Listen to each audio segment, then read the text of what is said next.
फिलहाल खलीफा में जमीन में नायब मुकर्रर कया तो फरिश्तन चयो त अल्लाह चा तू एड़े के पैदा तो करी जो रत वहाए तू एड़े के पैदा तो करी जो रत वहाए आई फसाद करे युफ्सिद फिहा व यसफुकु दिमा फसाद करे रत वहाए व नहनु नुसब्बिहु बिहम्दिका व नुक़द्दिसु लक क़ाल इन्नी अला मा ला तअलमून जेत ऐ अल्लाह एड़े के पैदा तो करी जो जमीन में फसाद करे जमीन में रत वहाए असा तुझी तस्वीर पाकाई बयान करन जे लाए आयो अल्लाह ताला फरमायो इन्नी अला मा ला तअलमून जो मा जाने तो दुकान था यो अल्लाह ताला केड़ी टाइम कयो जरे इंसान जे बारे में अल्लाह ताला जो आदम के पैदा करे रहो है हाने ॾिसो ज़मीन जे अंदर इंसान केॾो फसाद करे रहियो भैया हर तरह फसाद ही फसाद जेकॾहिं तव्हां या असां कंहिं माण्हुनि सां मिलूं था त उहे चवंदा आहिनि फरिश्तनि त पहिरियों ई चयो हुयो त इन खे पैदा छाजे लाइ थो करे अल्लाह ताला असांखे इन जे लाइ पैदा कोन कयो त असां धरती ते अची करे रतो आहियूं या असां धरती ते अची करे फसाद जो सबब बणिजो बल्कि अल्लाह ताला कुरान में फरमायो वमा खलक़तुल जिन्न वल इंसा इल्ला लियअबुदून इंसान जिन्न के इबादत जे लाइ बनायो उन्हनि खे इन जे लाइ न बनायो इहा शैतानी विसरिजो या मकार शैतानी चाल आहे जो चाहे तो त इंसान जमीन में फसाद करे ऐं अल्लाह जी धरती में रतो आहे त अॼुकल्ह तव्हां ॾिसो था हर तरह रुगो गुनाह खाना जंगी लॻल आहे इंडिया पाकिस्तान जी जगह अदा यूक्रेन फ्रांस रूस जी लगी पई आहे हर तरह रुगो जो जंगू लगी पयूं इहो तव्हां ॿुधायो केतिरनि मासूमनि जी जान खे तबाह करे रहिया इहो केरु आहे इंसान आहे जेको इंडिया में क़त्ल थी रहियो आहे उहो बि इंसान आहे जेको पाकिस्तान में क़त्ल थी रहियो आहे इहो बि इंसान आहे त अल्लाह ताला कुरान मजीद में फरमाए 1400 साल पहिरियों फरिश्तनि जो केड़ी राय हुई ते अल्लाह जे इबादत जो मसलो आहे त असां हिकड़ी जगह ते तव्हां ॾिसो त अल्लाह कुरान में छा फरमायो वमा खलक़तुल जिन्न वल इंसा इल्ला लियअबुदून इहा छा आहे जिन इंसान के पैदा के पंहिंजी इबादत जे लाइ फरिश्तनि खे ख़बर ई जो इंसान खां पहिरियों जिन हुया उन्हनि खे ख़बर ई अल्लाह ताला इन्हनि खे फरमायो त मुंहिंजी इबादत कयो तव्हांजी पैदाइश जो मक़सद मुंहिंजी इबादत आहे त अल्लाह ताला इंसान के जॾहिं पैदा कयो त अल्लाह ताला फरिश्तनि जे आॾे इहा शइ रखी अल्लाह ताला उन्हनि जे आॾे इहा ॻाल्हि रखी ताकी फरिश्तनि मां बि इन शइ में वाज़ा थी वञे त छा था चाहिनि अल्लाह ताला कुरान मजीद में फरमाए इन्नी अला मा ला तअलमून जो मां ॼाणियां थो सो तव्हां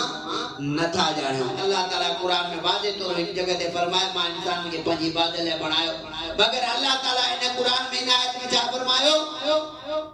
फरिश्ते छा चयो अल्लाह जे इबादत आहे हाणे तव्हां ॾिसो इंडिया में ॾिसो ईसाइन में ॾिसो यहूदियुनि में ॾिसो या मुशरिक ॾिसो अल्लाह जी इबादत नथा कनि अल्लाह जी इबादत नथा कनि अल्लाह जी इबादत खां परे आहिनि अल्लाह ताला उन जे ॿई रस्ता रखिया उन खां बाद इंसान जो फसाद ॾिसो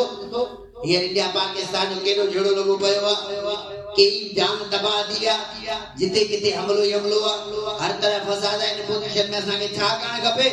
हालांकि असांखे अल्लाह जो नालो वठी करे पंहिंजे मुल्क जी हिमायत अल्लाह जी तौहीद करणु नबी अलैहिस्सलाम ने हिकिड़ो शख्स आहे फरमाया या रसूल अल्लाह ऐ अल्लाह जा नबी सही मुस्लिम शरीफ की रिवायत अल्लाह जे राह जो ॿुधाइजे हिकिड़ो माण्हू पंहिंजे क़ौम ऐं कबीले जे लाइ विढ़े थो हिकिड़ो माण्हू जेको पंहिंजी ज़ात जे लाइ विढ़े थो हिकिड़ो माण्हू जेको अल्लाह जी तौहीद जे लाइ विढ़े थो ऐं अल्लाह जा नबी अल्लाह जे राह जो ॿुधाइजे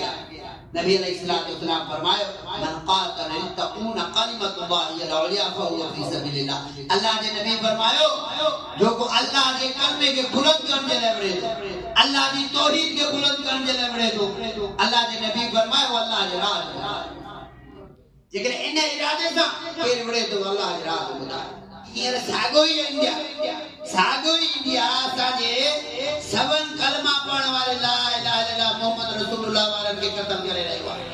दुआ करणु खपे अल्लाह असांजी मदद कंदो बेशक अल्लाह मदद कंदो वमा रमैत इज़ रमैत वलाकिन अल्लाह रमा अल्लाह ताला छा फरमाए जेके बदर में घणा हुया 313 ऐं हू घणा हुया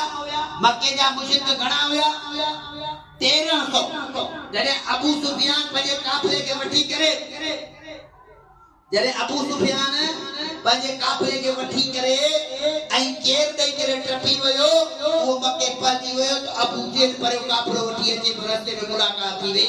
अबू जेल चयो त मां न मोटंदुमि अबू सुफियान चयो कोटी बस मां पहुची वियो हुन जो मां न मोटींदुमि मोहम्मद सचो आहे त पोइ असांखे ख़तम कर जेकॾहिं मोहम्मद सचो न आहे त पोइ अलाह असांजे हथ हुनखे कर 300 माण्हू मोटिया पर 1000 सां काफिले सां जंग बदर थी अल्लाह ताला उन्हनि जी मुंडनि खे उॾारे छॾियो अल्लाह ताला सूरह अनफाल में फरमायो है नबी तमाम माल है घणी माल चाहियो पिया मां अल्लाह काफिरनि खे जड़ मां उखेड़ण अल्लाह ताला सूरह अनफाल में फरमायो तमाम माल चाहियो पिया छो जो नबी से फरमायो अबू सुफियान जे मथां हमलो करे वो जो माल थिरियो हुन खां माली ताकत पाण खे वठी करे ताकि हथियार वगैरह ऐं पाण खे सपोर्ट ॾियो ताकत ॾियो अल्लाह ताला फरमाए थो ऐ नबी अल्लाह काफिरनि खे जड़ मां उखाड़ण चाहे पियो कि अॼु नज़रूं अमेरिका जे मथां आहिनि तो ख़ुदा असांजी मदद कीअं कंदो असांजी नज़रूं मुसलमाननि खे इत्तेहाद में रखी करे अल्लाह जे मथां हुजे अल्लाह ताला क़ुरान में फरमाए अल्लाह ताला क़ुरान मजीद में ॿिनि तरीक़नि सां ज़िक्र करे हिकु माण्हुनि खे पंहिंजी अक्षर ते नाज़ अल्लाह हुनखे तबाह कयो हाणे जंग बदर थी वई जंग उहद लाइ निकिता जंग उहद में न सोचियो असां घणा हो थोरा असांजो ॻोठ छा कंदा अल्लाह ताला शिकस्त ॾिनी जंग उहद में अल्लाह ताला फरमाए तव्हांखे पंहिंजी अक्षर ते बावर हुयो ऐं मदद असुली मुंहिंजे तरफ़ां आहे अल्लाह ताला फरमाए तो असुली मदद मुझे कर पाए तमा पंहिंजी मदद नथा करे सको ऐं जंहिं बदर में तव्हां थोरा हो मां मदद ॾिनी तव्हांखे वमा रमाई ते रमाई तो अल्लाह कि न रमा ऐं नबी मिट्टी जी मुदत तो नहीं खुदा ये बार खुदा मदद कंदो साहबी आयो फरमाए या रसूल अल्लाह कुझु माण्हुनि खे ॾिसां के बाहि जा तड़ियल सही बुखारी चई पई भाई अल्लाह जा नबी कुझु बदर में अहिड़ा माण्हू जेके बाहि जा तड़ियल ऐ मुंहिंजा सहाबी अल्लाह जा फरिश्ता जहन्नम जा हथियार खणी करे ते लतल में था सहाबी फरमाए तो मां हीअं थो ॾिसां ही उड़री जाऊं कि हेॾे उड़री वञी था करे के हेॾे मुंडी वञी थियूं वञनि के हेॾे हली थियूं वञनि अल्लाह ताला असांखे ॿुधाए थो त जेकॾहिं अल्लाह हक़ीक़ी कानून इहो आहे त 1300 खे 300 नथा मारे सघनि पर जेसि ताईं मूं ख़ुदा जी मदद न अचे भई तव्हांजी अक्सरियत में अदना खे ख़तमु नथी करे सघे जेसि ताईं मां ख़ुदा न चाहियां त भली इंडिया में जेकॾहिं 150 करोड़ अवाम हुजे पाकिस्तान जा 2400 या 30 करोड़ अवाम हिते गालिब थींदी अल्लाह जी मेहरबानी सां अल्लाह जे फज़ल सां बशर्त इहो इन जो भरोसो अल्लाह जे मथां इन जे मथां न हुजे अमेरिका जीअं चवे फ्रांस जीअं चवे रूस जीअं चवे हींअर बि अल्लाह जे राह जा मुजाहिद विड़ी विया हींअर बि अल्लाह जे राह जे मुजाहिदनि जे मथां हमलो कयो हींअर बि तव्हां ॾिसो जेकी मस्जिदुनि जे मथां अटैक कयो वियो छो जो उन्हनि खे ख़ौफ़ अल्लाह जे राह वारनि मां आहे मुजाहिदनि मां आहे